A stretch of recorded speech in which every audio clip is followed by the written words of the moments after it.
माधव, मैं शंखनाद से पहले दोनों पक्षों की सेनाओं का निरीक्षण करना चाहता हूं।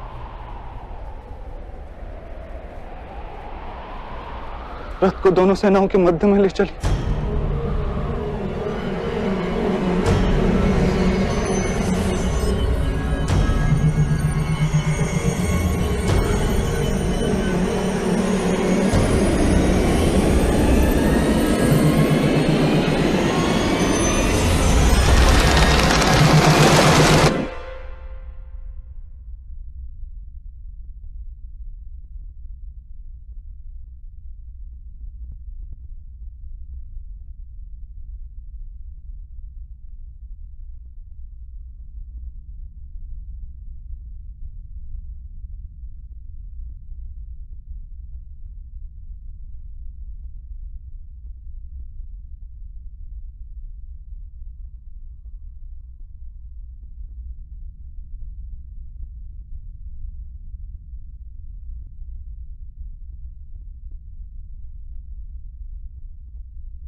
यदा यदा हि धर्मस्य ग्लानिर्भवति भारत अभ्युत्थानमधर्मस्य तदात्मानं सृजाम्यहम् परित्राणाय साधूनां विनाशाय च दुष्कृतां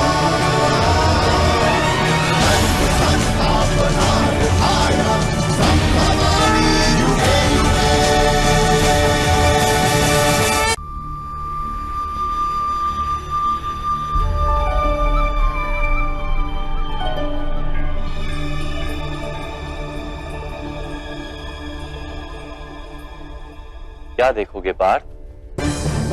जिसे पंछी की आंख बींधते हुए वृक्ष की डाल तक नहीं दिखाई देती, वो आज इस समय समग्र रणभूमि को क्यों देखना चाहता है?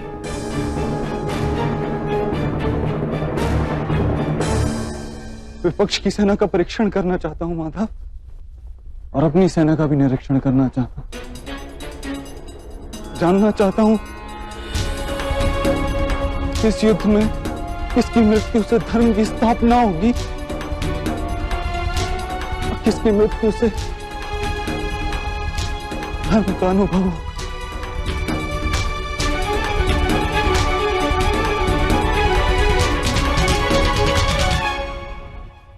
मैं ये जानना चाहता हूं इस महायुद्ध में मैं क्या प्राप्त करूंगा और क्या खो रहूंगा। इस युद्ध में बलिदान देने चले हो तुम पार्थ, तो खोने पाने का क्या विचार कर रहे हो व्यर्थ? दान उसे कहते हैं जिसमें दानी खोता है और याचक प्राप्त करता है, किंतु बलिदान वो होता है जिसे दानी देता है और सारा संसार प्राप्त करता है। परंतु माधव, मैं यहां अकेले दान देने के लिए नहीं खड़ा हूं। लाखों सैनिक अपने प्राणों की आहुति देने के लिए खड़े। मैं निश्चित करना चाहता हूं इस महायुद्ध में मैं केवल अधर्म का नाश कर रहा हूं या साथ ही साथ धर्म का भी नाश कर रहा हूं। और ये सब तुम करोगे पार्थ?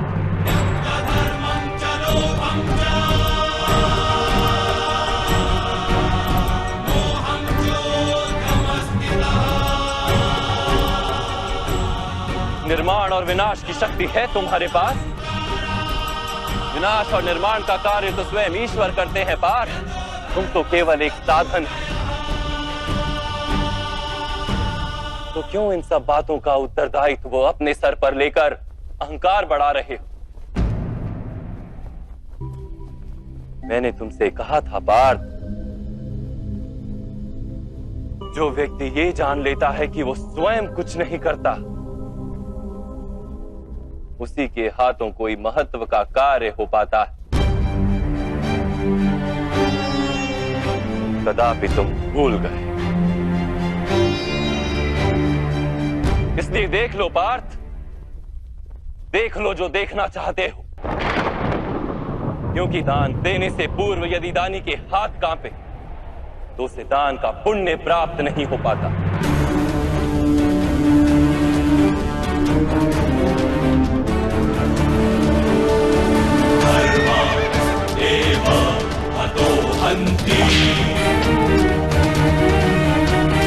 धर्मो रक्षति रक्षितः।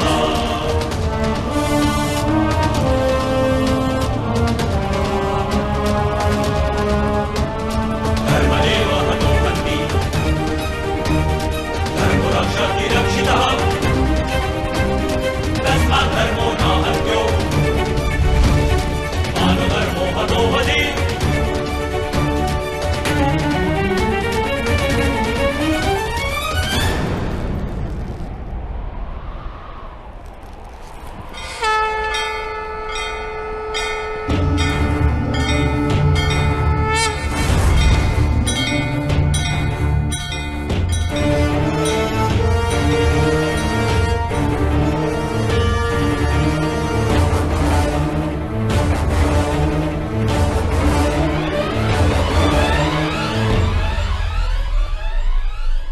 यदा यदा हि धर्मस्य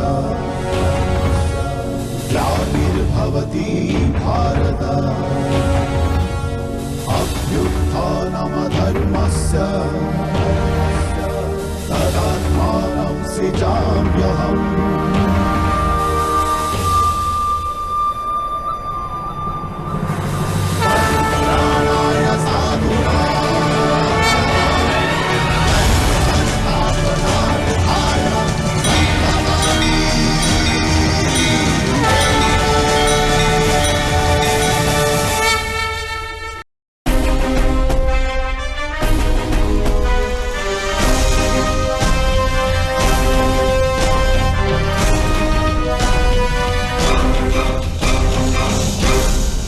यहां युवराज दुर्योधन खड़े हैं। स्मरण करो पार्थ, पांचाली को दासी बनाकर द्यूत सभा में लाने का आदेश इन्होंने ही दिया था। दुशासन, ले आओ उस दासी द्रौपदी को इस सभा में। यदि वो घमंडी स्त्री मेरे आदेश को स्वीकार न करे तो उसे बालों से पकड़कर खींचकर यहां ले आना।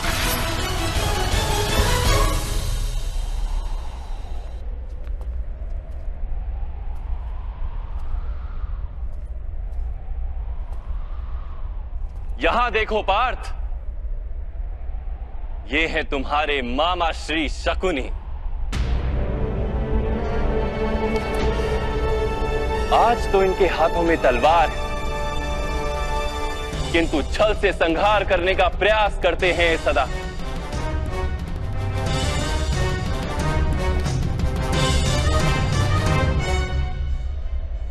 स्मरण करो कैसे इन्होंने तुम 5 भाइयों और तुम्हारी माता को वारणावर्त में भस्म करने का प्रपंच रचा था। वारणावर्त के भवन में हमारे 5 जो शत्रु एकत्रित होंगे, उसी भवन में तुम्हारा युवराज सुई यज्ञ होगा।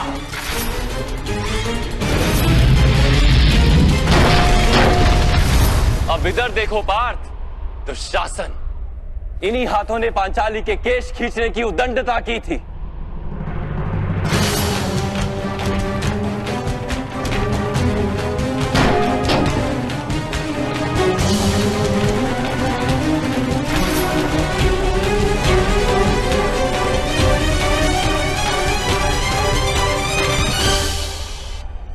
महामहिम और गुरु द्रोण को देखो, मौन रहकर पांचाली का अपमान देखते रहे।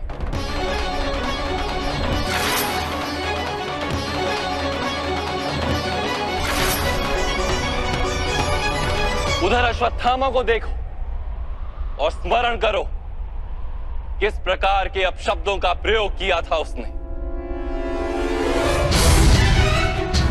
5 व्यक्तियों के साथ संबंध रखने वाली इस स्त्री को बहन कहते हुए मुझे लज्जा आती है।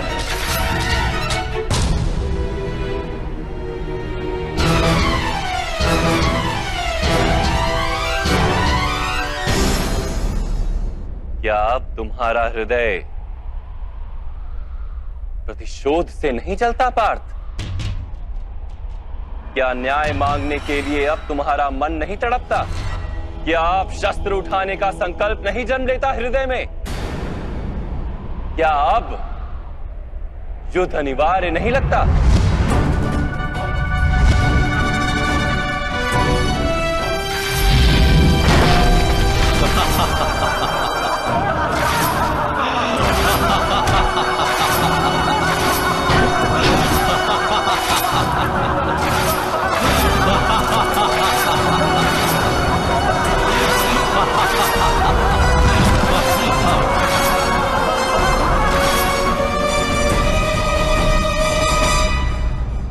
हाँ माधव, ये युद्ध अनिवार्य है।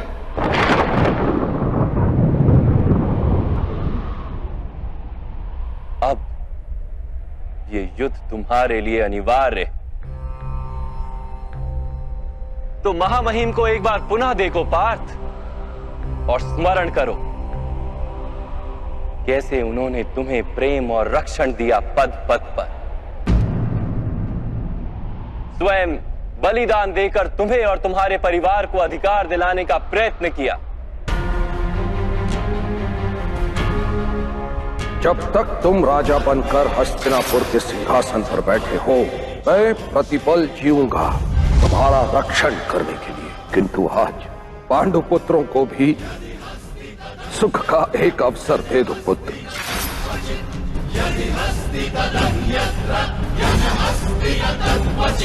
एक बार पुनः गुरु द्रोण को देखो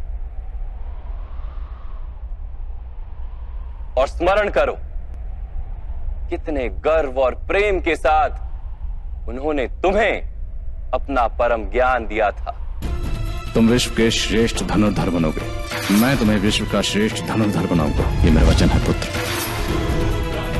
तुम्हें विश्व का सबसे बड़ा धनुर्धारी बनाने के लिए उन्होंने अपने माथे पर पाप का भार उठाया था। स्मरण करो पार्थ। तुम मुझे गुरु दक्षिणा के रूप में अपने दाहिने हाथ का अंगूठा दोगे।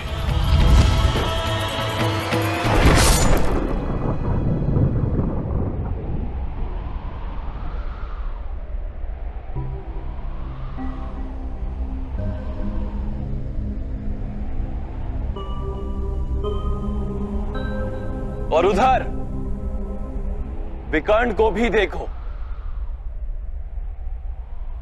एक वही था जिसने द्यूत सभा में विरोध करने का साहस किया था। युद्ध में यदि कोई राजा हारता है तो उसे शस्त्र छोड़ने ही पड़ते हैं, लेकिन किसी स्त्री को ऐसे निर्वस्त्र नहीं किया जाता। योद्धा का निशस्त्र होना और स्त्री के निर्वस्त्र होने में भेद है ज्येष्ठ। और द्रुपद कुमारी कुरुवंश की कुलवधू है, ये सत्य है। क्या ये सब वध करने योग्य है पार्थ?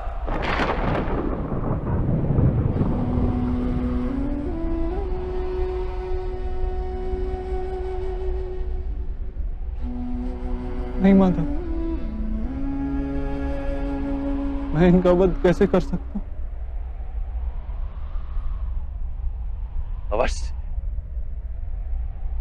किंतु अपने पक्ष को भी देख लो पार्थ।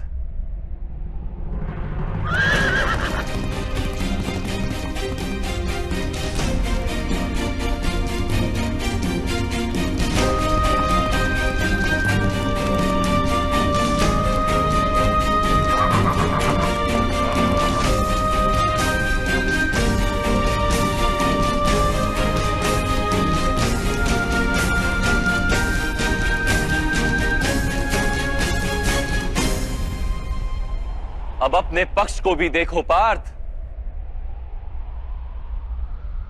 तुम्हारे ज्येष्ठ भ्राता युधिष्ठिर, भ्राता भीम,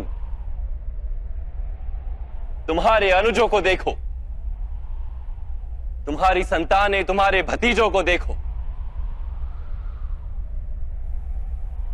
इनमें से अनेक की मृत्यु हो जाएगी इस युद्ध में।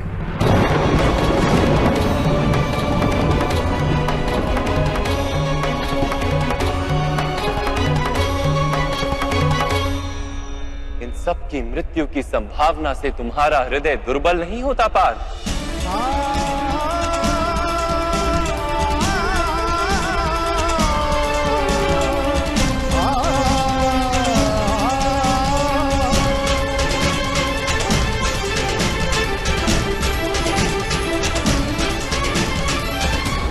अब ये भी विचार करो कि भ्राता दुर्योधन का क्या दोष यदि उन्हें राज्य की लालसा, उनकी माता पहले गर्भवती बनी थी ये सत्य है। दुशासन ने यदि पांचाली के वस्त्र खींचकर अपराध किया था, यदि वो अपराध है तो तुमने भी तो अपने ज्येष्ठ भ्राता का आदेश मानकर अपनी पत्नी का अपमान होने दिया। क्या वो अपराध नहीं था? महामहिम ने अपने प्रण को अधिक महत्वपूर्ण माना और अपनी कुलवधू की लाज को कम महत्व का जाना। क्या वो अधर्म नहीं? और तुम्हारे ज्येष्ठ भ्राता युधिष्ठिर ने अपने माने हुए धर्म का वहन करने के लिए युद्ध सभा में भाग लिया। क्या वो अधर्म नहीं था?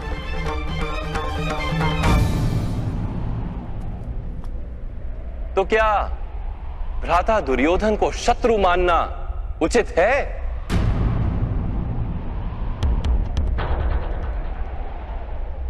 क्या तुम्हें अपने पक्ष में धर्म दिखाई देता है पार्थ?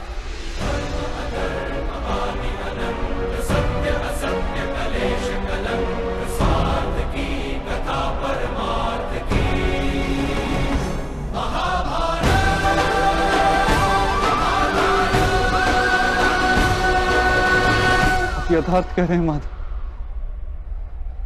मुझे दोनों ही पक्ष में धर्म भी दिखाई दे रहा और अधर्म भी।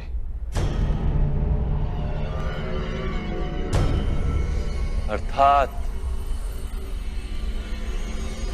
तुम ना युद्ध का तात्पर्य जान पाए और ना ही धर्म का स्वरूप जान पाए पार्थ।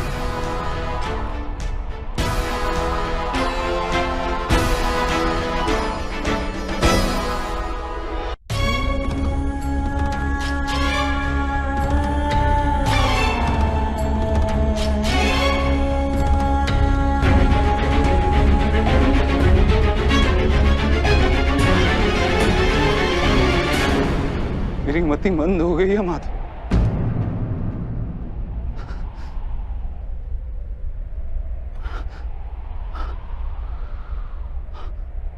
मेरे अंग अंग कांप रहे हैं। मेरे हाथों में शस्त्र उठाने की शक्ति नहीं। मेरा गांडीव मेरे हाथों से फिसला जा रहा है माधव।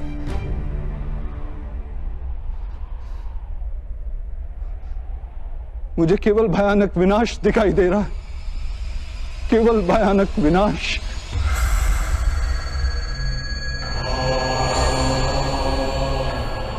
क्यों? किस हेतु माधव? किस हेतु? अपमान की पीड़ा, अन्याय का विचार या प्रतिशोध का संकल्प, ऐसा कोई कारण नहीं है मेरे पास। कोई भी कारण नहीं है माधव कि मैं इतने बड़े विध्वंस का स्वीकार कर सकूं। नहीं माधव। विध्वंस ही नव निर्माण का कारण है पार्थ।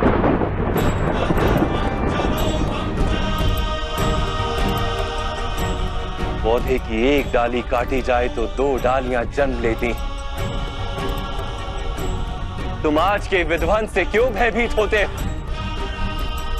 कल पुनः नवनिर्माण होगा, क्या ये सत्य नहीं जानते?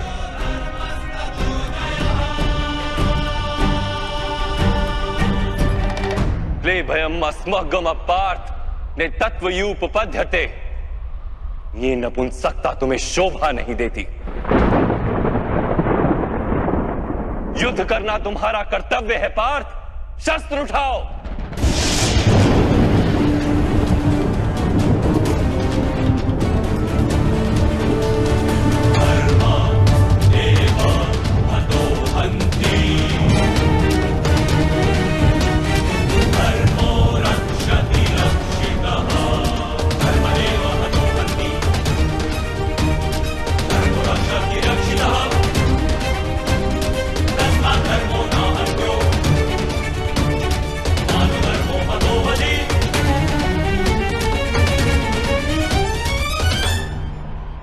किस प्रकार शस्त्र उठाऊं माधव?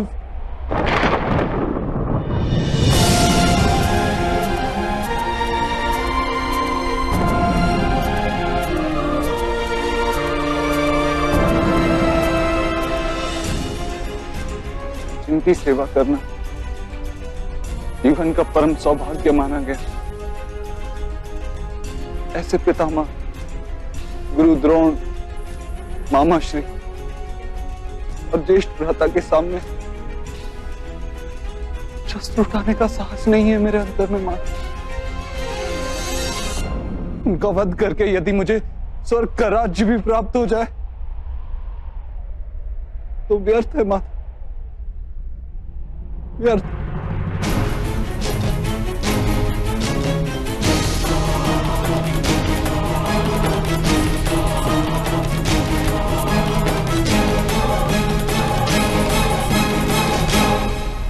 माता, मनुष्य जीता है अपने भविष्य को सोच के। मैं इन सैनिकों को भी देखता हूं माता, इन लाखों सैनिकों को देखता हूं तो मुझे ध्यान आता है कि युद्ध के उपरांत लाखों स्त्रियां विधवा हों,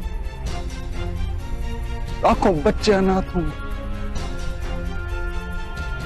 कल जब समाज के नियम टूटेंगे तो परंपरा का शिक्षण देने वाला कोई नहीं होगा। वेदों का ज्ञान लुप्त हो जाएगा माता, गुरुकुल नष्ट हो जाएगा, आर्यवर्त की सुरक्षा नष्ट हो जाएगी, सब नष्ट हो जाएगा माधव, सब नष्ट हो जाएगा।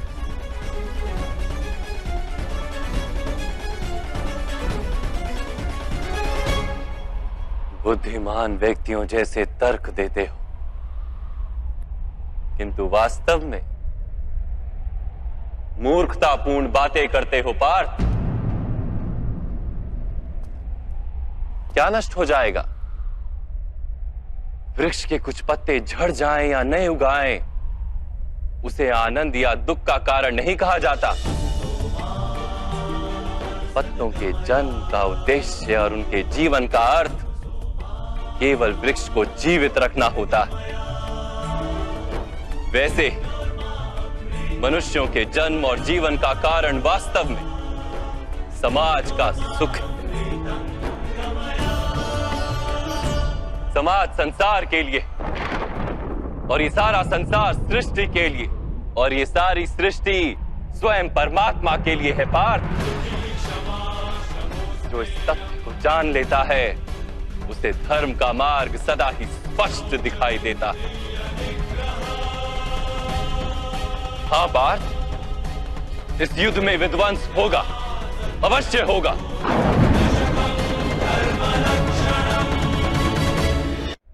हाँ पार्थ, इस युद्ध में विध्वंस होगा, अवश्य होगा। किंतु ये भी जान लो कि नई परंपराओं का निर्माण भी होगा। पुरानी परंपराएं विष बन गई हैं। हजारों वर्ष पूर्व वेदों ने जिस धर्म की स्थापना की थी वो अब केवल शब्द बनकर रह गई। जो वर्ण व्यवस्था मनुष्य की बुद्धि पर आधारित थी वो आज मनुष्य के जन्म पर आधारित हो गई, शोषण का माध्यम बन गई है। पार्थ,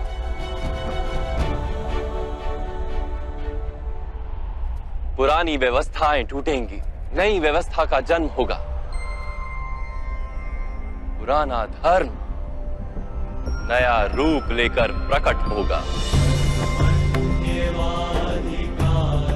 जिस प्रकार वर्षा ऋतु से पूर्व बादलों से छाया आकाश भी मैला दिखाई देता है और धूल से घिरी मिट्टी भी मैली दिखाई देती, वैसी ही स्थिति है आज।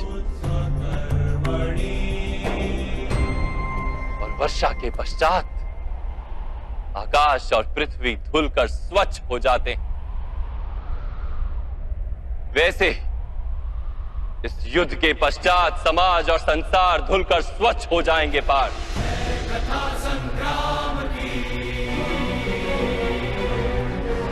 इस युद्ध के पश्चात ये संसार और समाज भी स्वच्छ हो जाएगा।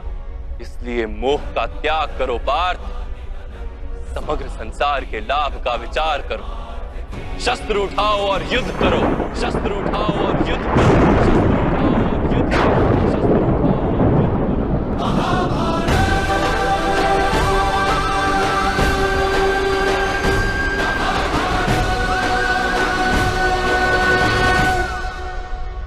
मैं आपकी बातें सुन पा रहा हूं माधव, परंतु उनका अर्थ मेरे हृदय तक पहुंच ही नहीं रहा। मेरा मन मोह से घिरा हुआ है। इस प्रकार अपने धर्म का दर्शन कर मेरा मन अपनों के विचार से भरा हुआ है।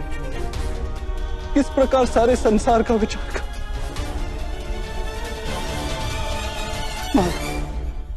आपने कहा था कि आप मेरे रथ को उचित दिशा में ले चलेंगे।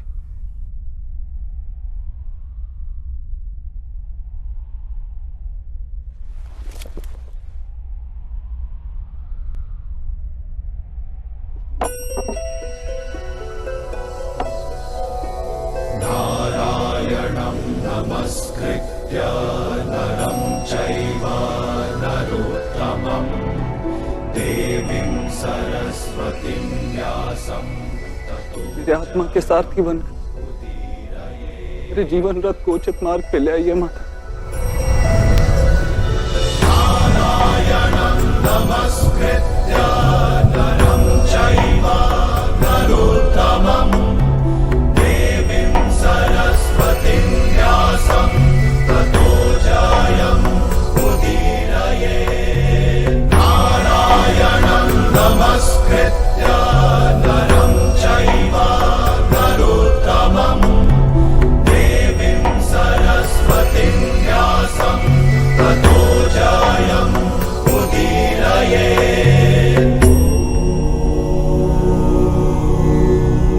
सुनो पार्थ, जीवन का रहस्य जान, संसार के वास्तविक रूप को समझो।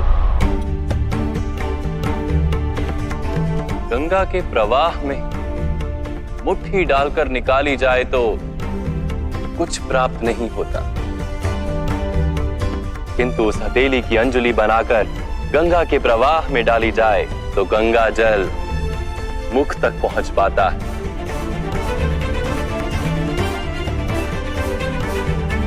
विचार करो पार्थ, अहंकार की मुट्ठी बांधी है या समर्पण की अंजुलि बनाई है तुमने? इस ज्ञान को ग्रहण कर पाओगे?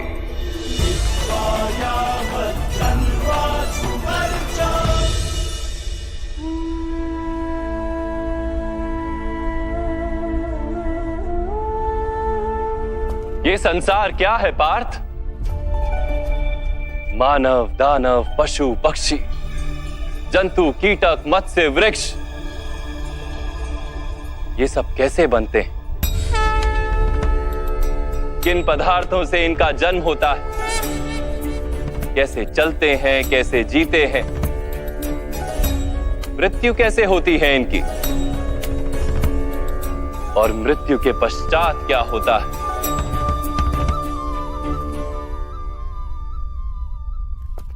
इस रहस्य का विचार करो। मनुष्य की देह मिट्टी से बनी है माधव। जल उसमें रक्त आदि बनकर प्रवाह करता है। अग्नि देह को तापमान देती है और देह में रिक्त स्थानों में आकाश प्रकट होता है। अर्थात धरती, वायु, जल, अग्नि और आकाश, इन पंच महाभूतों से ही शरीर का निर्माण हो। अर्थात महामहिम गुरु द्रोण पृथ्वी, जल, वायु, अग्नि और आकाश से अधिक कुछ भी नहीं। धर्म ज्ञानी भी पंच महाभूत का जोड़ है और अधर्मी भी। तो मोह किसका कर रहे हो पार्थ? मिट्टी का? परंतु माधव, इस मिट्टी के देह से ही तो मनुष्य एक दूसरे का परिचय पाते हैं। सारे संबंध इस मिट्टी के देह से ही तो होते हैं। नहीं पार्थ,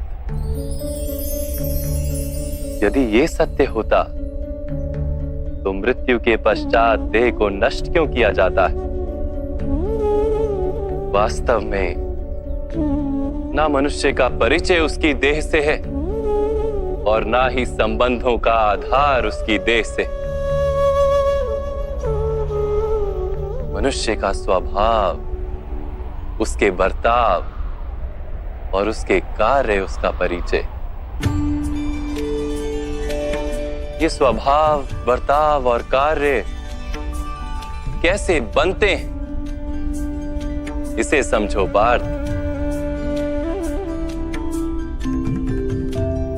मनुष्य जीवन केवल 20 दृश्य और अदृश्य पदार्थों का मेल है पार्थ, किंतु फिर भी प्रत्येक मनुष्य के स्वभाव तथा कार्य भिन्न भिन्न प्रतीत होते हैं। इसका कारण है सृष्टि के 3 गुण, तमस, रजस और सत्व। ये 3 गुण क्या है माधव? तमस का अर्थ होता है अंधकार। बिना अच्छे बुरे का विचार किए जीवन व्यतीत करने को तामसिक व्यवहार कहा जाता है। जैसे पशु पक्षी जीते हैं केवल अपनी शारीरिक इच्छाओं को पूर्ण करने के लिए। सत्व का अर्थ होता है ज्ञान का प्रकाश। जब व्यक्ति प्रत्येक परिस्थिति में धर्म का, सत्य का और परंपराओं का विचार करके व्यवहार करता है, तब उसे सात्विक जीवन कहा जाता है। इन दोनों के मध्य में ऐसा व्यक्ति होता है जिसके पास ज्ञान तो है, पर शरीर और मन की इच्छाओं के साथ बंधा हुआ भी है। ऐसा मनुष्य रजस अर्थात अहंकार पूर्ण मनस्थिति के साथ जीता है। तमस, रजस तथा सत्व गुणों के अधिक या कम मात्रा के मेल से ही मनुष्य का स्वभाव बनता है।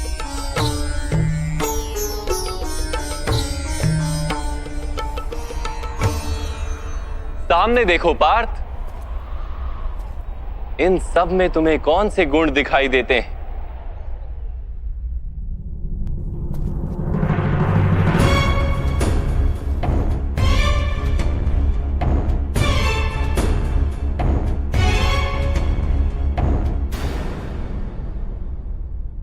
युवराज दुर्योधन धर्म जानते हैं परंतु वहन नहीं करते। उनके जीवन का केंद्र अहंकार है, अर्थात उनमें तमस कम है, रजस अधिक है और सत्वगुण पूर्णता नहीं।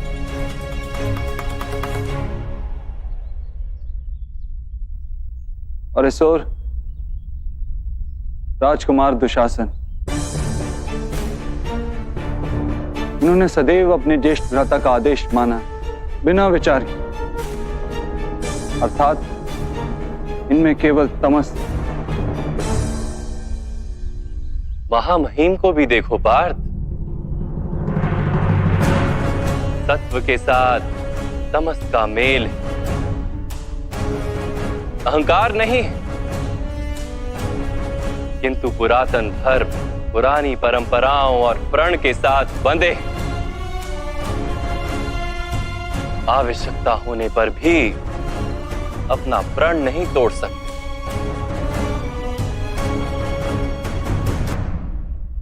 गुरु द्रोण को देखो, ज्ञान और अहंकार दोनों ही हैं। ज्ञान तो मनुष्य को मुक्ति दिलाता है, किंतु इनका अहंकार इन्हें मुक्त नहीं होने देता।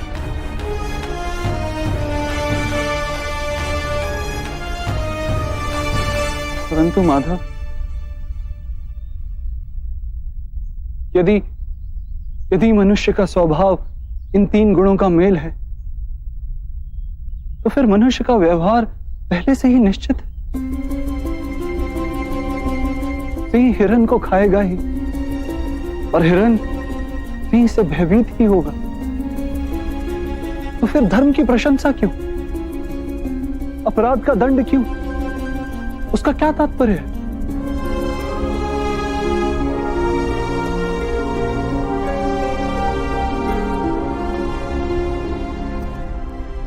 उत्तम प्रश्न है पार्थ, किंतु पहले मनुष्य क्या है ये तो जान लो। मनुष्य केवल 5 महाभूत नहीं, 5 पदार्थ नहीं, 5 ज्ञानेंद्रियां, 5 कर्मेंद्रियां तथा 3 गुण, ऐसी 23 वस्तुओं का मेल भी नहीं। मनुष्य को चलने फिरने तथा कार्य करने हेतु शक्ति की आवश्यकता होती है, और उस शक्ति को चेतना कहते हैं। तो क्या माधव, मनुष्य इसकी चेतना है? नहीं पार्थ, मनुष्य की चेतना के साथ उन 23 वस्तुओं के मेल का नाम प्रकृति है।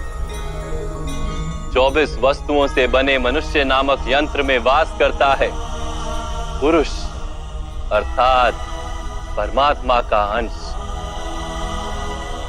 उसे आत्मा कहा गया है। जब प्रकृति और पुरुष का मेल होता है, अर्थात जब परमात्मा का अंश आत्मा बनकर देह में वास करता है, तब मनुष्य जीवित होता है। यह आत्मा क्या है माधव, और इसे जानने का क्या उपाय है? मनुष्य जैसे रथ का उपयोग करता है, वैसे ही आत्मा शरीर नाम के इस यंत्र का उपयोग करती है। शरीर के माध्यम से शरीर के सुख दुख का उपभोग करती है, किंतु आत्मा शरीर नहीं पार्थ। शरीर का नाश किया जा सकता है, किंतु आत्मा का नाश नहीं किया जा सकता। नैनं छिन्दन्ति शस्त्राणि नैनं दहति पावका, न चैनं क्लेदयन्त्यापो न शोष्यति मारुता। आत्मा ना शस्त्रों से छेदी जा सकती है और ना ही अग्नि से जलाई जा सकती है। न जल उसे निर्बल कर सकता है और ना ही पवन उसे सुखा सकती है। आत्मा शरीर में रहते हुए भी अमर है। न हन्यते हन्यमाने शरीरे। पार्थ, शरीर की हत्या की जा सकती है, किंतु आत्मा की हत्या नहीं की जा सकती।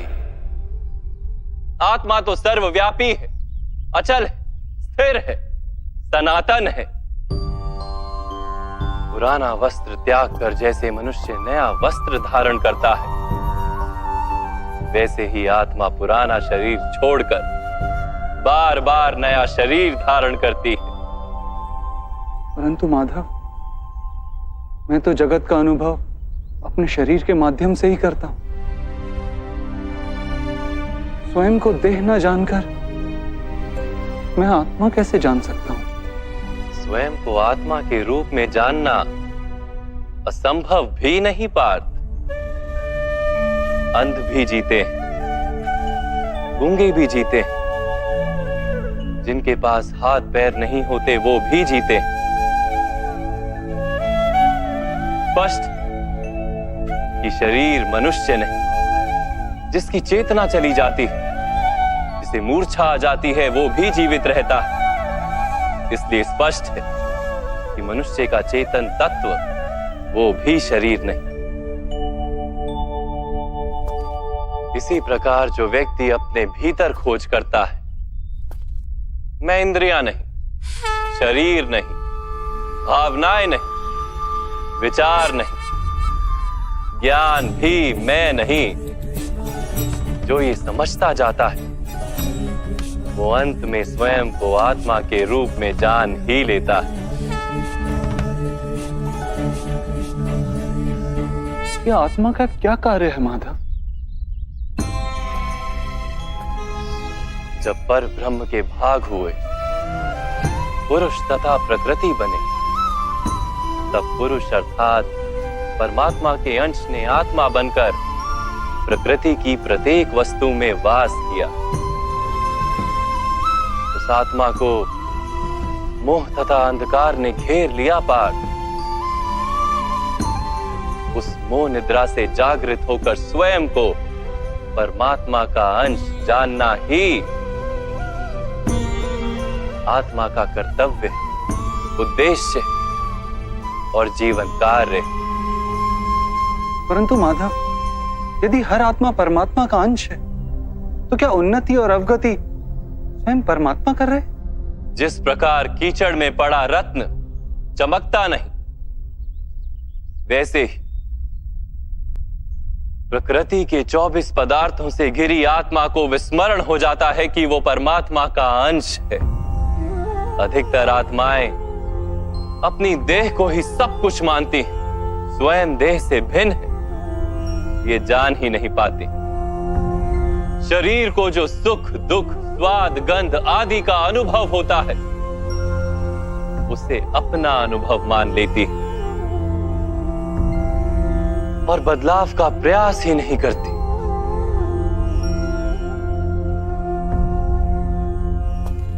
जो आत्माएं बदलाव का प्रयत्न नहीं करती, निरंतर अधर्म करती रहती हैं, उन्हें जागृत करने के लिए दंड देना अनिवार्य है।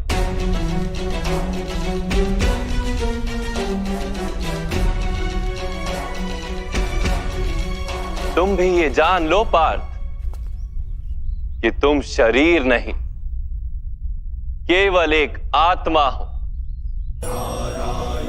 इस रणभूमि में दिखाई देने वाला प्रत्येक योद्धा वो नहीं जो तुम उन्हें मानते हो। कुछ समय के लिए इन सब ने इस शरीर में वास किया है। इनके शरीर मरेंगे, किंतु ये सब अमर हैं। वो पुनः नया शरीर धारण करेंगे। जब तक स्वयं को शुद्धात्मा के रूप में जान नहीं लेंगे, जब तक अधर्म का त्याग करके धर्म में दृढ़ नहीं होंगे, तब तक ये जन्म लेते और मरते रहेंगे। यही ब्रह्म विद्या का प्रथम पाठ है पार्थ। जो जन्मा है वो अवश्य मरेगा, और जो मरता है वो अवश्य फिर से जन्म लेगा। इस महाज्ञान को सांख्य योग कहते हैं।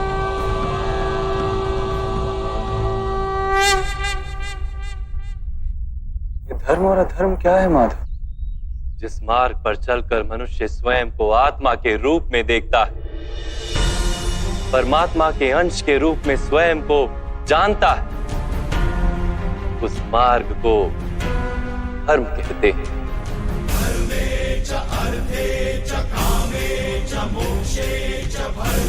जब मनुष्य स्वयं को परमात्मा के अंश के रूप में जान लेता है, तब उसे ये अनुभूति होती है कि ये सृष्टि ही परमात्मा है और ये परमात्मा ही सृष्टि है।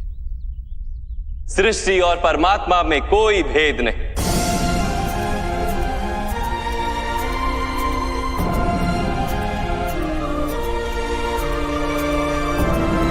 जो मनुष्य ये जान लेता है, वो दूसरे मनुष्यों और प्राणियों की ओर निर्दयी और कठोर नहीं होता।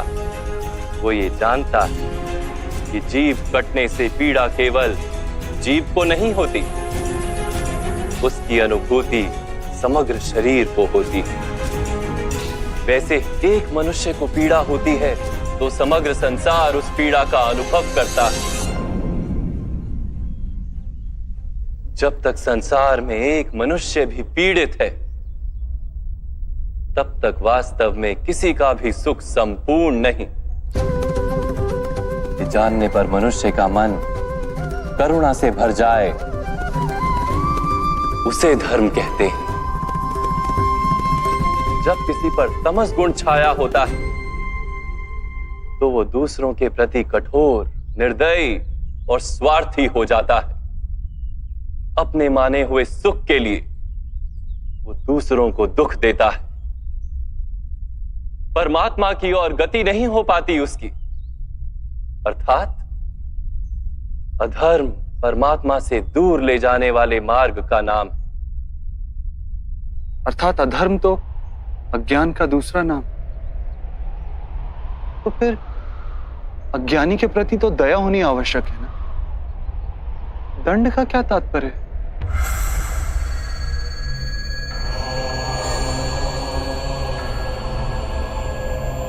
अज्ञानी जब ज्ञान का मूल्य जानने को सजना, ज्ञान पर दृष्टि डालने को भी सजना, तब दंड ही दया है।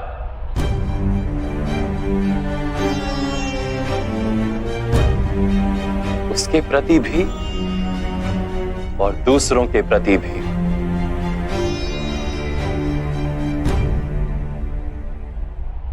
सृष्टि की गति सदा ही परमात्मा की ओर हो, यह अनिवार्य। किंतु कभी कभी ऐसी स्थिति उत्पन्न हो जाती कि अज्ञान, मोह और अधर्म बढ़ जाता है। संसार से धर्म लुप्त हो जाने का भय उत्पन्न हो जाता है। संसार से जब धर्म लुप्त हो जाता है, करुणा भी नष्ट हो जाती है और सत्य भी नष्ट हो जाता है। आने वाली पीढ़ियों को धर्म प्राप्त हो सके, इसके लिए आज अधर्मियों का नाश करके धर्म की पुनः स्थापना करना अनिवार्य है।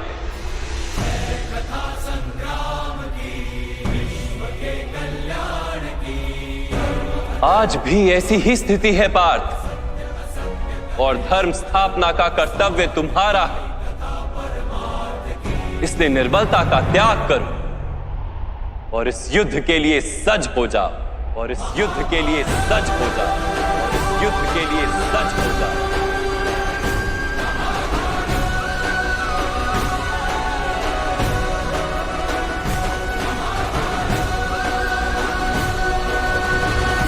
परंतु मेरे हाथों हत्याएं होंगी माधव। मेरे कारण किसी के प्राण जाएंगे तो मेरे अंतर की करुणा का नाश नहीं हो जाएगा। और यदि धर्म का आधार करुणा है, तो क्या मेरी आत्मा धर्मी नहीं हो जाएगी?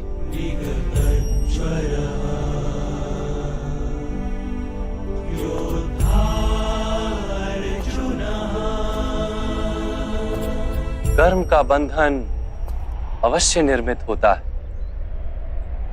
किंतु कार्य का बंधन निर्मित नहीं होता पार्थ।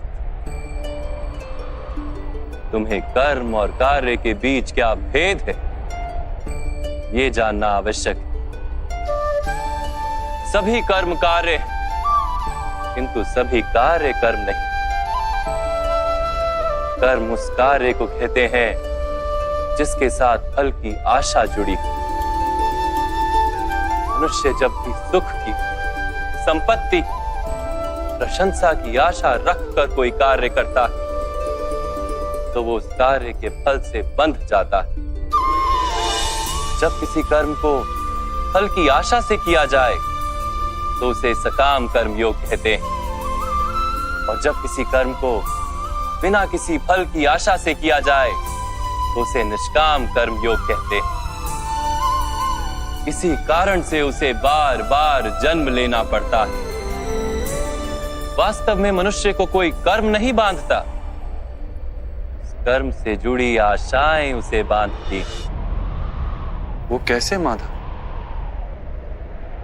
यदि इस युद्ध में तुम्हें विजय होने की आशा है तो पराजित होने पर तुम्हें भीषण दुख होगा, और वो दुख तुमसे कोई अन्य कार्य करवाएगा जिसके लिए तुम्हें दूसरा जन्म लेना पड़ेगा। और यदि तुम विजयी हुए तो तुम्हारा अहंकार बढ़ेगा, और वो अहंकार तुम्हें विश्व विजय के लिए प्रेरित करेगा, तुमसे हत्याएं करवाएगा और उसका पाप तुम्हें बांधेगा। विचार करो, यदि तुम्हें इस युद्ध में ना विजय का मोह और ना पराजय का भय, तो इस युद्ध के अंत में तुम्हें सुख प्राप्त होगा या दुख प्राप्त होगा? ना सुख माधव और ना ही दुख। अर्थात तुम्हारा सुख, दुख, हताशा, निराशा, अहंकार युद्ध के कारण नहीं है। युद्ध के साथ तुमने जो आशाएं बांधी हुई हैं उसके कारण। क्या ये सत्य नहीं है पार्थ?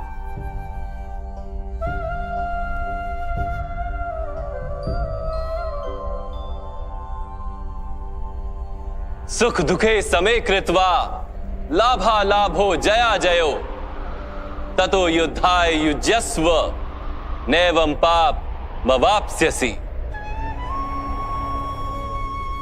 अर्थात सुख दुख को समान मानकर लाभ हानि जय पराजय का विचार किए बिना यदि तुम युद्ध करोगे कौन्तेय, तो तुम पाप के भागी नहीं बनोगे।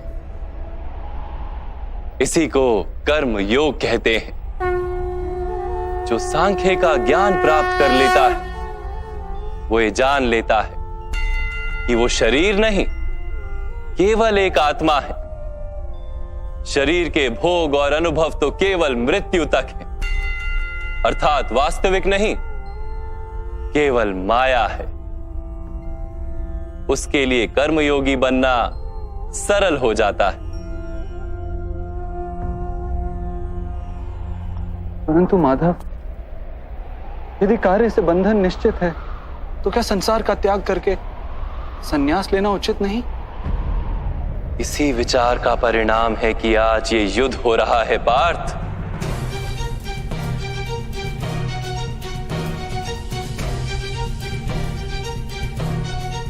विचार करो, जब सत्व गुण से भरे धर्म को जानने वाले लोग कर्मों का त्याग करते हैं, तब अधर्म से भरे लोग ही संसार को चलाते हैं।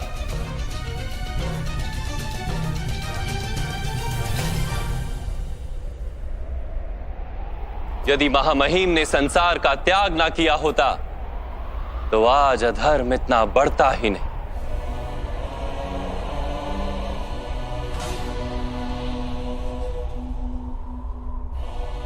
और तुम्हारे पिता ने यदि संन्यास ना लिया होता तो आज भ्राता युधिष्ठिर सुख से राज कर रहे होते।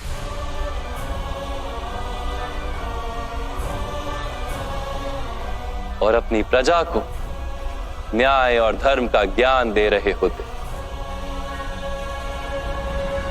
किंतु दुखदायक बात तो यह है पार्थ कि सत्वगुण से भरे मनुष्य ही संसार को लाभ दे सकते हैं, किंतु वो ही संन्यास का विचार करते हैं।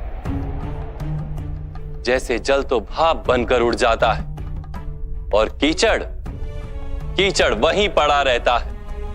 वैसे सत्वगुणी सज्जन लोग तो संसार का त्याग कर देते और तमस से भरे अधर्मी लोग संसार में कार्य करते। इसी कारण से संसार में पाप और अधर्म बढ़ता है।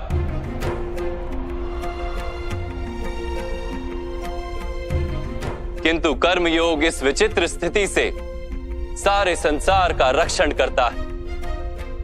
कर्मयोगी फल की आशा का त्याग करता है, किंतु कर्मों का त्याग नहीं करता। वो इसी संसार में रहता है, सन्यासी की भांति सारे कार्य करता है, किंतु उनमें लिप्त नहीं होता। कर्मयोगी अपनी संतानों से, स्वजनों से, अपनी प्रजा से कोई अपेक्षा या आशा नहीं रखता। स्वयं उसे संन्यास का लाभ होता है, किंतु समाज को संसारी की भांति लाभ देता है। मनुष्य अपनी संतानों के सुख के लिए श्रम करता है माधव। अपनी संतान से सुख की अपेक्षा कैसे न रखे? मनुष्य अपनी संतानों के लिए जो भी करता है वो व्यापार है या प्रेम पार्थ? प्रेम माधव। तो फिर अपने कार्यों के प्रति फल की इच्छा क्यों पार्थ? भविष्य का लाभ तो व्यापार में देखा जाता है, प्रेम में नहीं। जो मनुष्य अपनी संतानों का चरित्र निर्माण उचित रूप से करता है, संतानों को प्रेम और धर्म के संस्कार देता है, उसकी संतानें भी मनुष्य को प्रेम और सुरक्षा अवश्य देती। संतानों के कर्म, स्वजनों के व्यवहार उनके कर्म है पार्थ। और जब उनके कर्मों पर हमारा कोई अधिकार नहीं होता, तो उनसे आशाएं और अपेक्षाएं रखने का क्या प्रयोजन? यदि गहन विचार करोगे पार्थ, तो शीघ्र ही ये जान लोगे कि जीवन में ऐसा कोई कार्य नहीं है जिसके साथ आशाएं और अपेक्षाएं जोड़ना अनिवार्य हो। जब सृष्टि ही परमात्मा है और मनुष्य स्वयं परमात्मा का अंश है, तो सारे कार्य परमात्मा ही करते हैं। मनुष्य स्वयं कुछ नहीं करता। यही कर्मयोग का मूल सिद्धांत है पार्थ।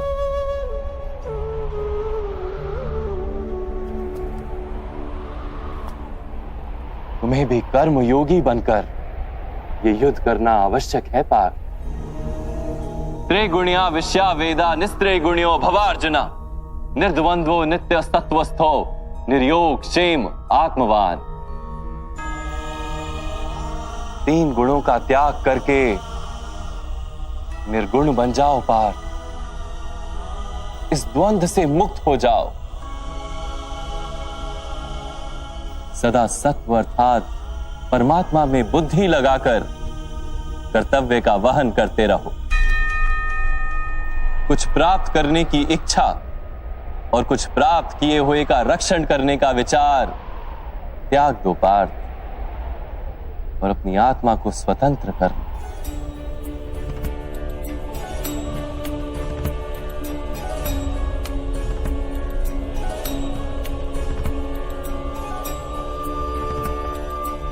स्मरण रहे पार्थ, कर्मण्यवाधिकारस्ते मा फलेषु कदाचन मा कर्म फल हेतुर्भु मा ते संगोस्त्व कर्मणि। तुम्हारा अधिकार तो केवल कर्म करने का है, फल तो ईश्वर के हाथ में। इसलिए ना कर्म से भागना उचित है और ना ही कर्म के फल की आशा रखना उचित है।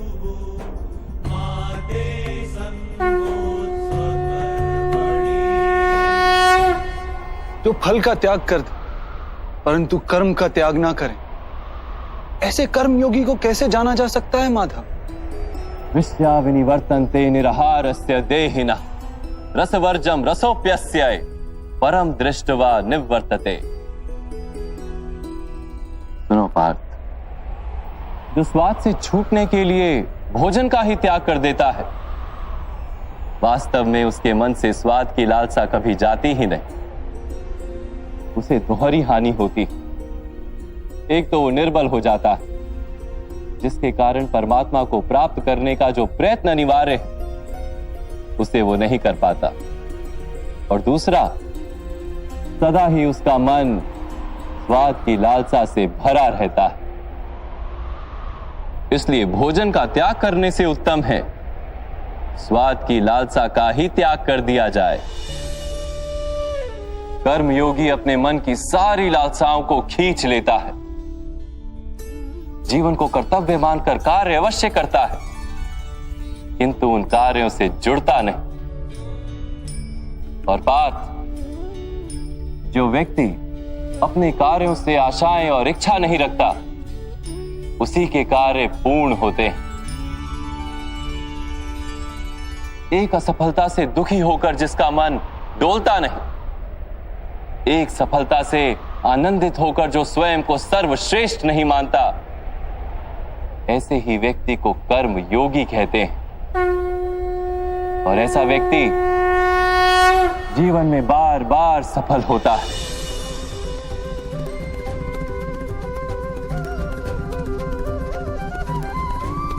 ध्यायतो विषयान पुंसः संगस्तेषु पजायते, संगात संजायते कामा, कामात् क्रोधो भिजायते, क्रोधात् भवति सम्मोह, सम्मोहात् स्मृति विभ्रम, स्मृति भ्रंशात् बुद्धि नाशो, बुद्धि नाशात् प्रणश्यति।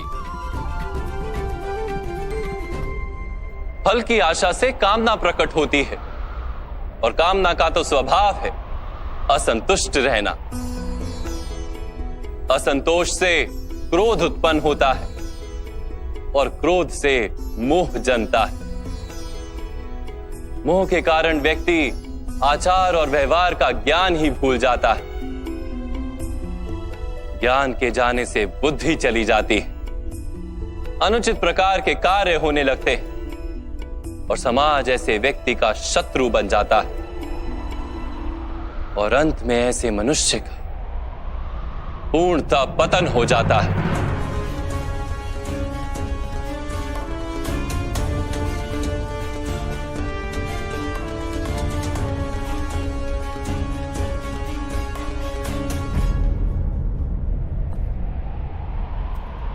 जैसे भ्राता दुर्योधन, उनके सेनापति महामहिम उनके ही शत्रु हैं, और तुम्हें विजय का आशीर्वाद दिया।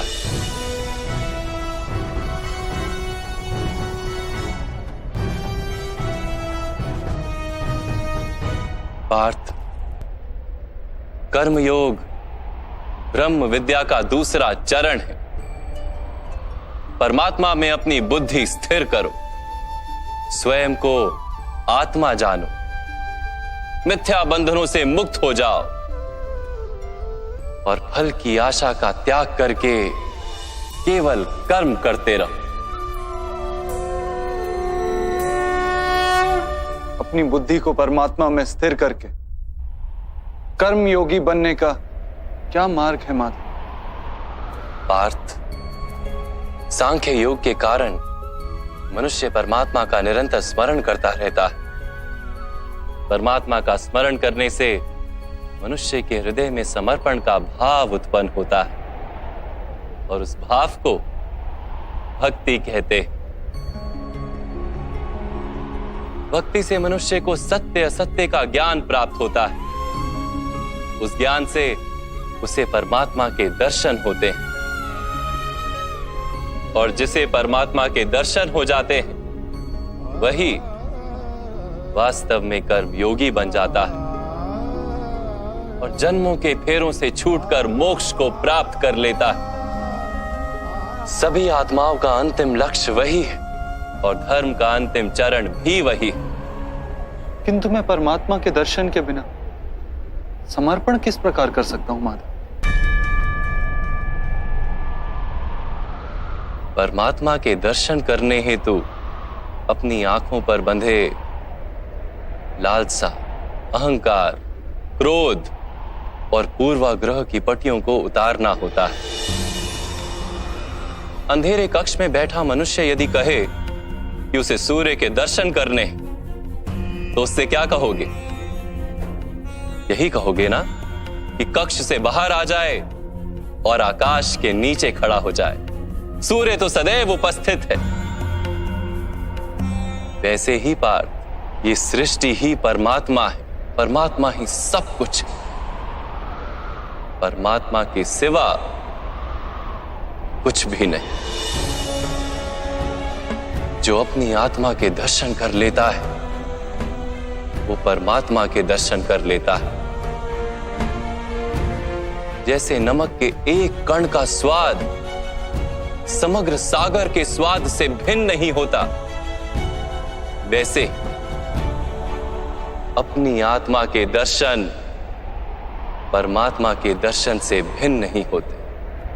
माधव, क्या आप भी परमात्मा हैं?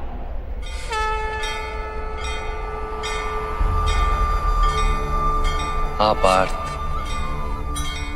मैं परमात्मा। यदा यदा हि जैसे तुम भी परमात्मा,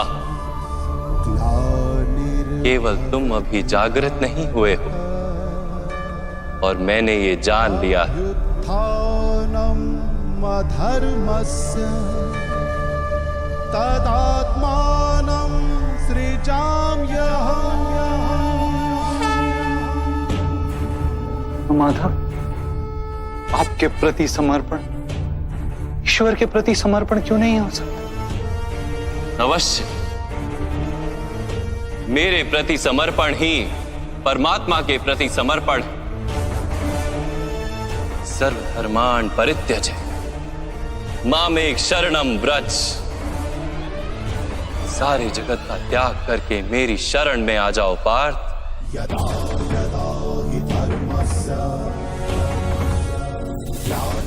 मैं ही संसार हूं, मैं संसार का प्रत्येक कण हूं, मैं ही सूर्य हूं और मैं ही चंद्र हूं, मैं ही नक्षत्र हूं और मैं ही सभी ग्रह हूं। मैं सूर्य से भी अधिक पुरातन हूं और किसी वृक्ष पर खिली कली से भी नया हूं। मैं ही सारे मनुष्य हूं, मैं ही स्वर्ग और नरक को धारण करने वाली शक्ति हूं। मैं ही दुर्योधन हूं और मैं ही अर्जुन भी हूं।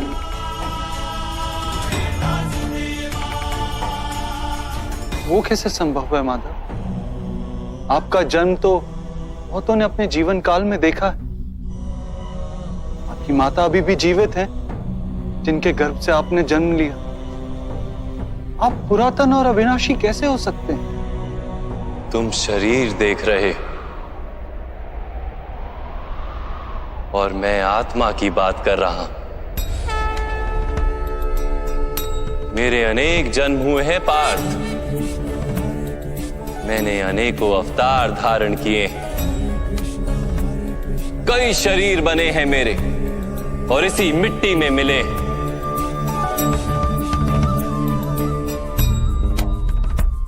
और आगे भी मैं बार बार जन्म लूंगा।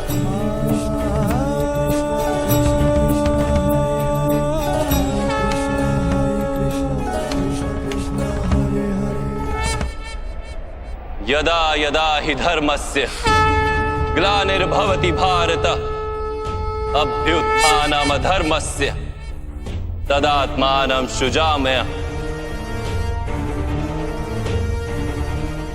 परित्राणाय साधूनां विनाशाय च दुष्कृतां धर्म संस्थापनार्थाय संभवामि युगे युगे।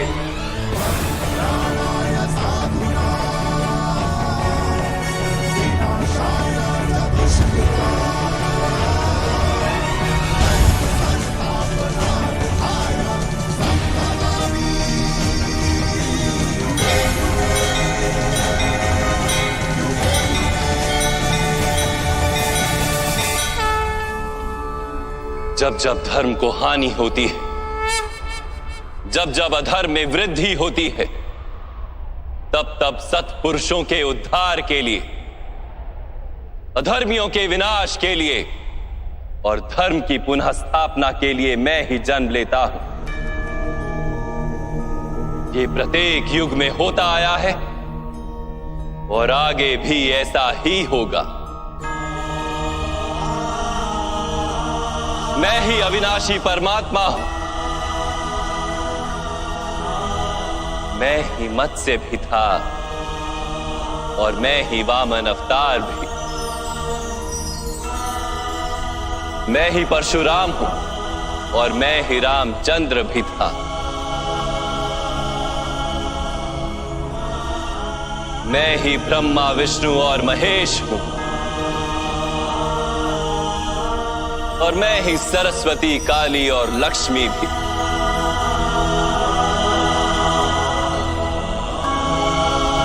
मैं ना पुरुष हूं, ना स्त्री हूं और ना ही नपुंसक। मैं ना शरीर हूं, ना शरीर के अंग हूं। मैं ज्ञान, सृष्टि, चैतन्य और पर ब्रह्म।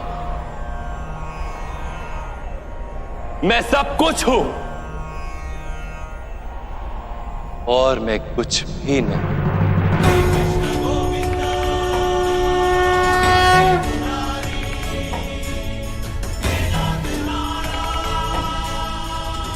ऐसा प्रत्येक युग में हुआ है और आगे भी ऐसा ही होता रहेगा।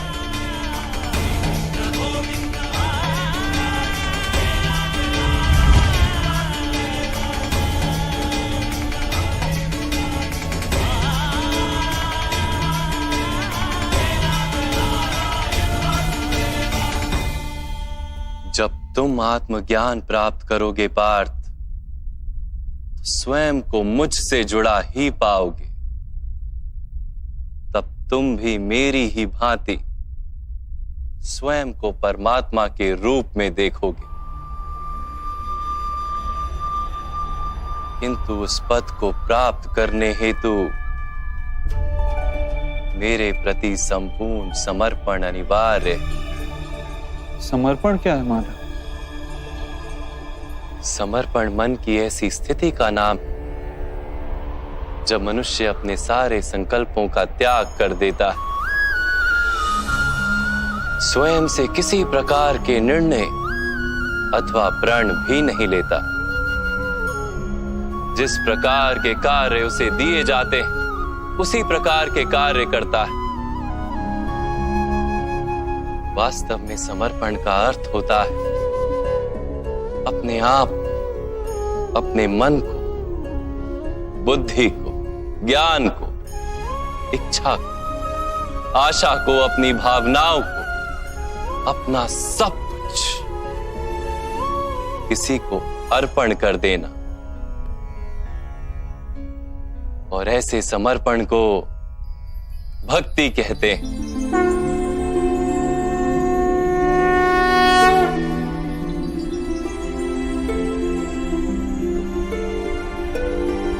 पत्नी का समर्पण पति की ओर होता है, एक योद्धा का समर्पण सेनापति की ओर होता है। एक शिष्य के हृदय में गुरु भक्ति होती है। क्या ये सारी भक्तियां एक समान? क्या सबको ईश्वर की प्राप्ति होती है? नहीं पार्थ, मनुष्य जिसके प्रति समर्पित होता है उसी के रूप में ढलने लगता है। उसके मन में कोई संदेह, कोई प्रश्न जन्म नहीं लेता। किसी दुष्ट के प्रति समर्पण उस मनुष्य के कार्यों को दूषित कर देता है। अंगराज कर्ण ने धर्म को जानते हुए भी द्यूत सभा में पांचाली को अपशब्द कहे थे। जो 5-5 पुरुषों के साथ संबंध रखती है, वैश्या होती है ऐसी स्त्रियां, वैश्या होती है ऐसी स्त्रियां। उसका कारण था अंगराज का भ्राता दुर्योधन के प्रति समर्पण। इस युद्ध में उन्हें जो दंड मिलेगा वो किसी जन्म या जाति के लिए नहीं, अथवा एक दुष्ट के प्रति समर्पण के लिए उन्हें दंड मिलेगा। इसलिए हे धनंजय, समर्पण उत्तम के प्रति होना आवश्यक है। उसी से मनुष्य उत्तम बनता है। लोहे की माला से अपराधी बांधा जाता है, पीतल की माला से मंदिर के दीपक को बांधा जाता है, और सोने की माला को आभूषण बनाकर गले में धारण किया जाता है। पति भक्ति, स्वामी भक्ति, मित्र भक्ति, ऐसी अनेक भक्तियां होती हैं पार्थ, किंतु सबसे श्रेष्ठ भक्ति तो परमात्मा की भक्ति होती है।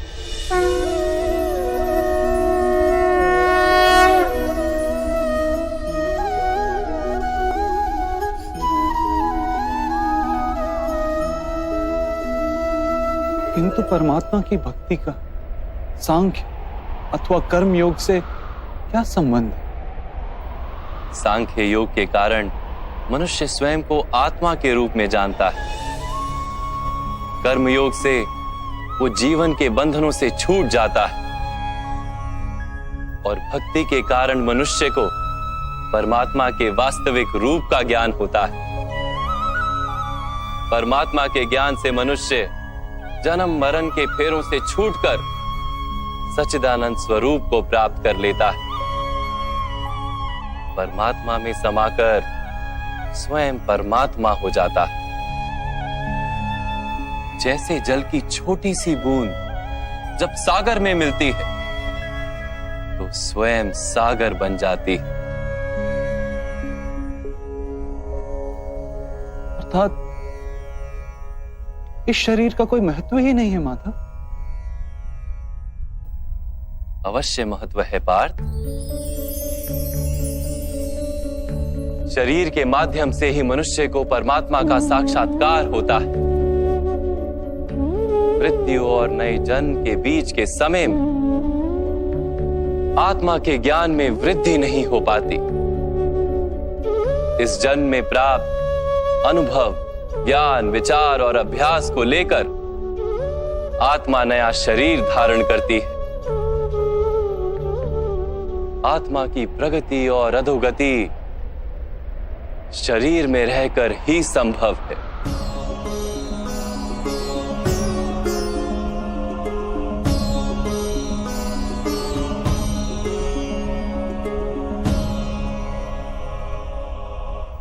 परंतु माधव, यहां उपस्थित व्यक्तियों का वध करके क्या हम उनके उद्धार की संभावना को नष्ट नहीं कर देंगे?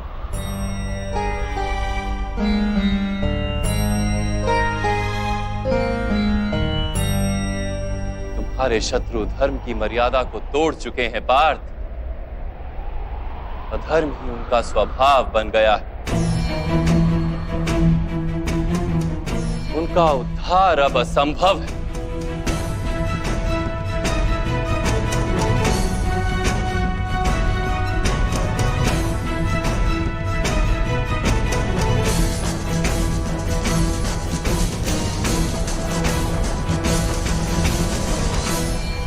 अपराधी को एक सीमा तक ही उद्धार का अवसर दिया जा सकता है।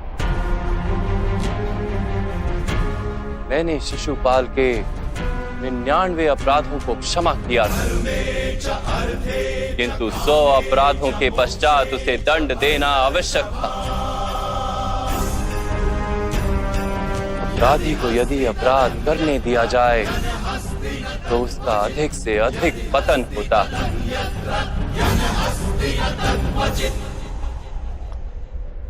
उसे अधर्म से रोकने में ही करुणा है धनंजय। ये आत्माएं मरेंगी नहीं, अधर्म से दूषित शरीर का त्याग करके नया शरीर धारण करेंगी, और उस शरीर में उनकी प्रगति की संभावना अधिक होगी। इस विचार से यदि तुम युद्ध करोगे तो वो उचित है। मनुष्य का शरीर उसकी संपत्ति भी है और मर्यादा भी।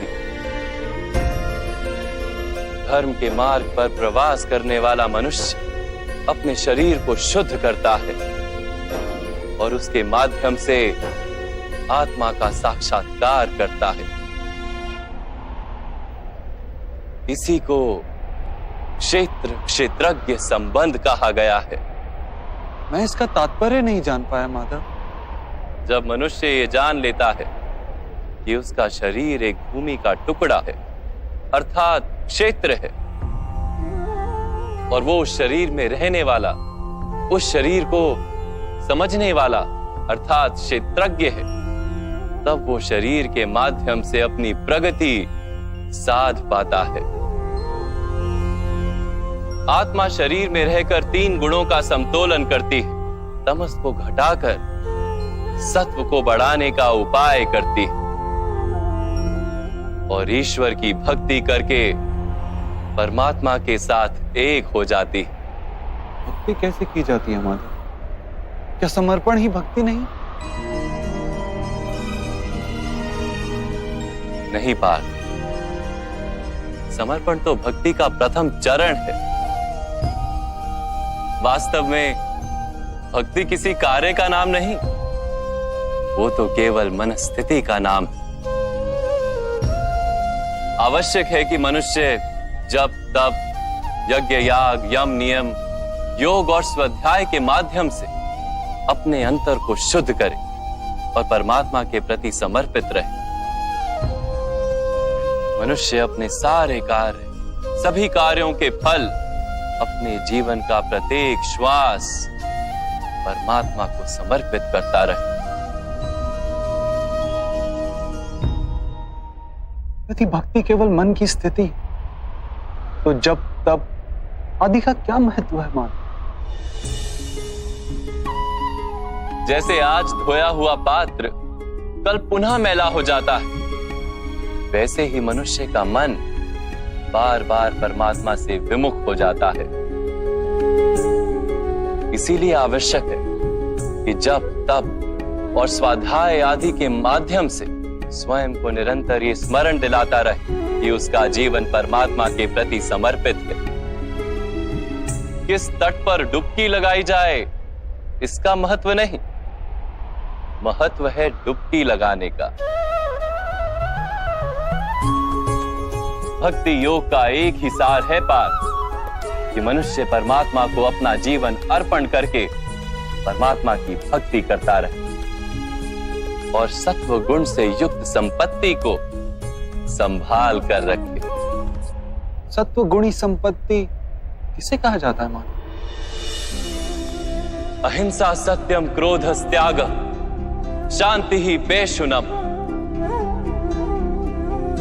दया भूतेष्व लोलुप्त्वम मार्दवम वीर चापलम तेज क्षमा धृति शोचम द्रोहो नातिमानिता भवन्ति संपदम देवी अभिजातस्य भारत। बिना कारण तथा स्वार्थ के हेतु हिंसा करना अधर्म है पार्थ। वास्तव में अहिंसा ही परम धर्म है और उसके साथ सत्य, क्रोध ना करना, त्याग, मन की शांति, निंदा ना करना, दया भाव, सुख के प्रति आकर्षित ना होना, बिना कारण कोई कार्य ना करना, तेज, क्षमा, धैर्य, शरीर की शुद्धता, धर्म का द्रोह ना करना तथा अहंकार ना करना, इतने गुणों को सत्व गुणी संपत्ति या दैवी संपत्ति कहा जाता है। इसी से मनुष्य परमात्मा की अर्थात मेरी भक्ति कर पाता है, जीवन के कर्तव्यों का वहन करता है, धर्म की स्थापना करता है और कर्म के फल की आशा का त्याग करके जीता है। उसे मैं निस्संदेह इस जन्म में संतोष देता और मृत्यु के पश्चात अपने ही अंतर में स्थान देता हूं।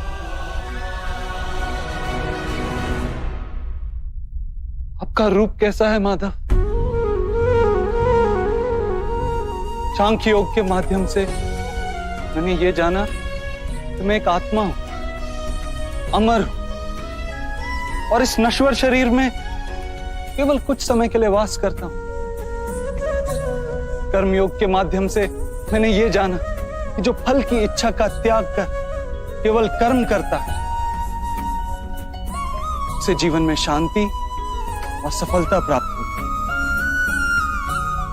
भक्ति योग के माध्यम से मैंने आपके प्रति समर्पण का महत्व जाना।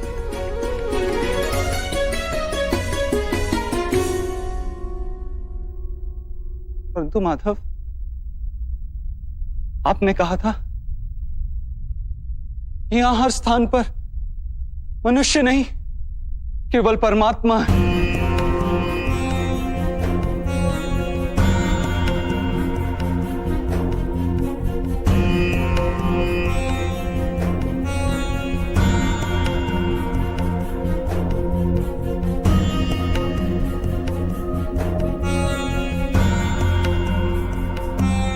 किंतु अब भी मुझे यहां केवल मनुष्य दिखाई दे रहे, केवल मनुष्य माधव।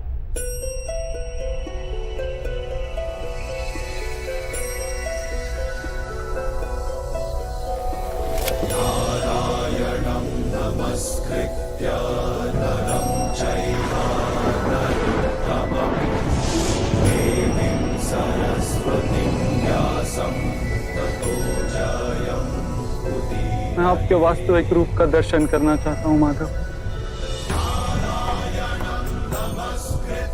आपकी शक्ति, आपका ज्ञान, तेज और ऐश्वर्य से युक्त परमात्मा स्वरूप को प्रत्यक्ष देखना चाहता हूं माधव। मुझे अपने अविनाशी स्वरूप का दर्शन दीजिए माधव। मेरे सारे संदेहों को नष्ट कर दीजिए।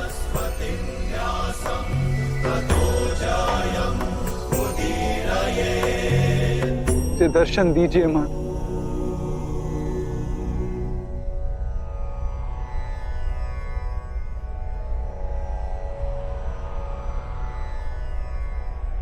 देखो पार्थ,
सांख्य योग से कर्म योग, कर्म योग से भक्ति योग और भक्ति योग से ज्ञान योग की प्राप्ति होती है। मेरे विश्व रूप का दर्शन करना ही वास्तविक ज्ञान है अर्जुन।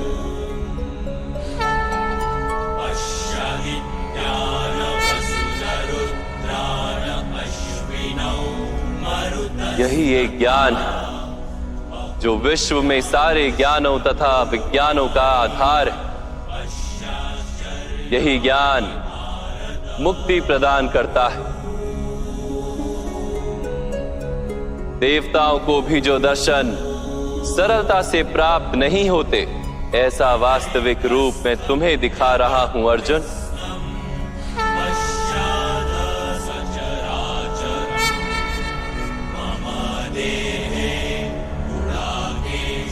मैं ही इस पृथ्वी के कण कण में वास करता हूं और ये पृथ्वी, सूर्य, चंद्र, नक्षत्र और तारा मंडल मेरे भीतर वास करते हैं।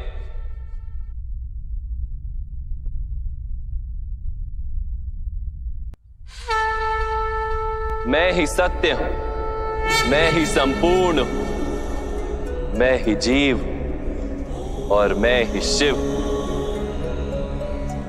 अक्षरों में आकार, वेदों में सामदेव, देवों में इंद्र, प्राणियों में चेतना, यक्षों में कुबेर, रुद्रों में शंकर, वसुओं में अग्नि, पर्वतों में सुमेरु और ऋषियों में भृगु,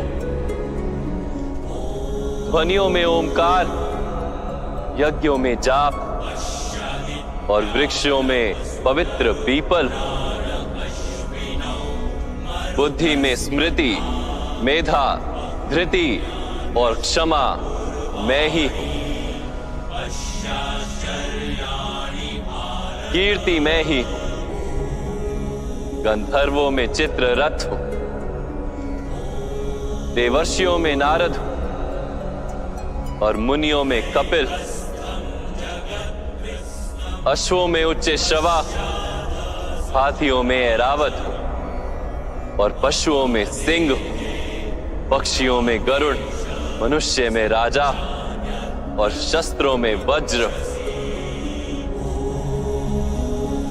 गायों में कामधेनु, सर्पों में वासुकी, शेषनाग, यमराज, वरुण देव और वायु भी मैं ही। भगवान राम, पवित्र गंगा, सृष्टि में आदि मध्य तथा अंत भी मैं ही। ब्रह्म विद्या, महाकाल और ब्रह्मा, प्रभाव, विजय, सत्व, निश्चय, दंड, शक्ति, नीति, मौन तथा तत्व ज्ञान भी मैं हूं। वासुदेव, अर्जुन, वेद व्यास, ऐसा कुछ भी नहीं जो मैं नहीं। ऐसा कोई स्थल नहीं जहां मैं नहीं हूं। मैं ही समय हूं और मैं ही जीवन और मृत्यु हूं अर्जुन। यहां उपस्थित सभी मनुष्यों की मृत्यु बनकर खड़ा हूं।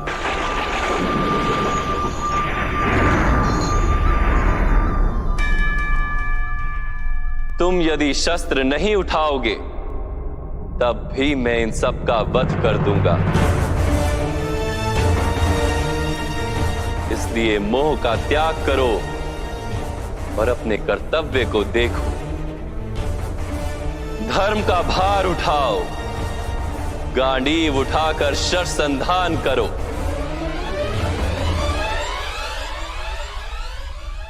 युद्ध करो अर्जुन, युद्ध करो।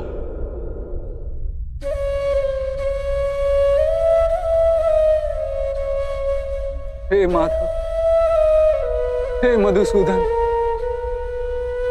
आज मेरे सारे संदेहों का नाश हो गया।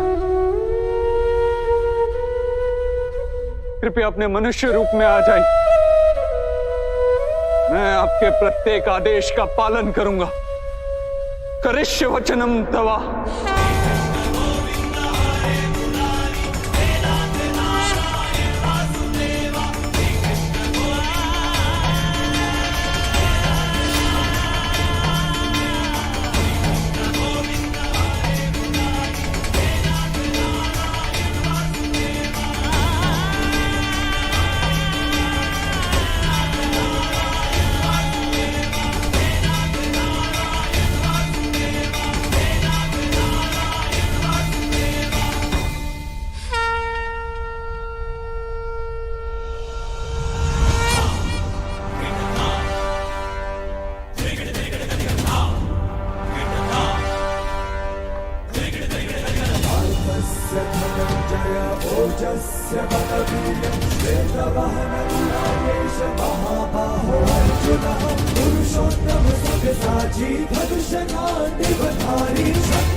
व्यर्थ चिंता है जीवन की, व्यर्थ है मृत्यु का भय।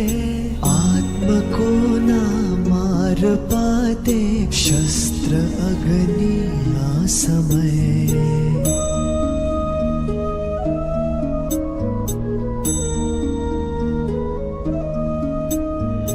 पंचभूतों की बनी